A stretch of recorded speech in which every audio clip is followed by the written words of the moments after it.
Thank you, Mr. President. I rise today to do a history lesson and to talk about property taxes, to address the GOP tax scam that will force the middle class, seniors, and small businesses to pay for yet another giveaway to the wealthy.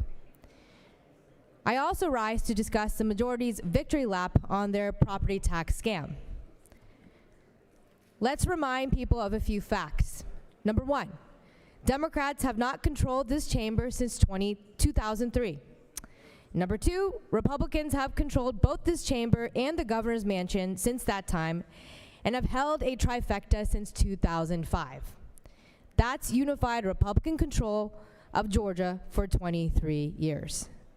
Now, over those 23 years, Republicans have underfunded our public schools year after year. And upon taking control in 2003, the new majority licked their lips at the possibility of stripping money out of our schools.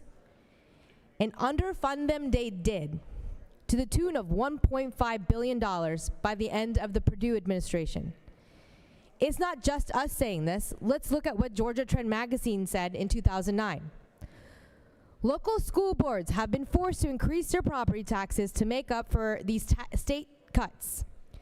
And several boards are taxing at the maximum level and can't go any higher to deal with growing enrollments. And it's not just current Democratic electeds. Our House friend from the 33rd, who chairs House Regulated Industries, had this to say about the Purdue administration. The administration refers to these as austerity cuts. But as I have said for the past 6 years, there's nothing austere about shifting a constitutional responsibility from one level of government to another.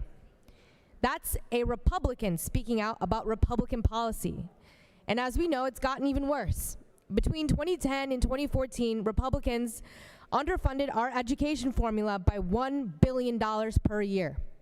And in 2026, cuts continue rising with no end in sight. The fixed costs of our schools are skyrocketing, even with enrollment declining.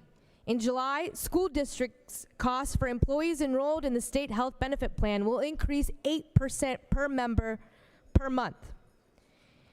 And for non-certified employees, it's even worse. The state stopped paying the employer share of their health insurance costs in 2012. After causing soaring property taxes for decades, Republicans now blame Democrats for one vote taken last week. I was always taught leadership means the buck stops with the people in charge. The majority reminds us that we should blame everyone except the folks who have run this state for 23 years. They think that an election year scam will distract us, but that's not how we've ended up with sky-high property taxes and school districts decimated from 20-plus years of underfunding. So when they tell us we can't trust their numbers, we have decades of evidence showing us we shouldn't trust one thing they say.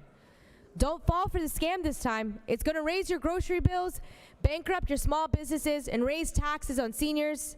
The scheme is simple. A few dollars in the front pocket while they pick your wallet out of the back. Suddenly, you funded another handout to rich people. And don't fall for this property tax scam either. Republican education cuts drove your property taxes up. It wasn't a vote on a bill that hasn't even gone into law yet. And their solution?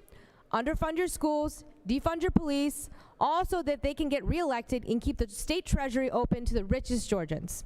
Let's end the 23-year tax scam this November.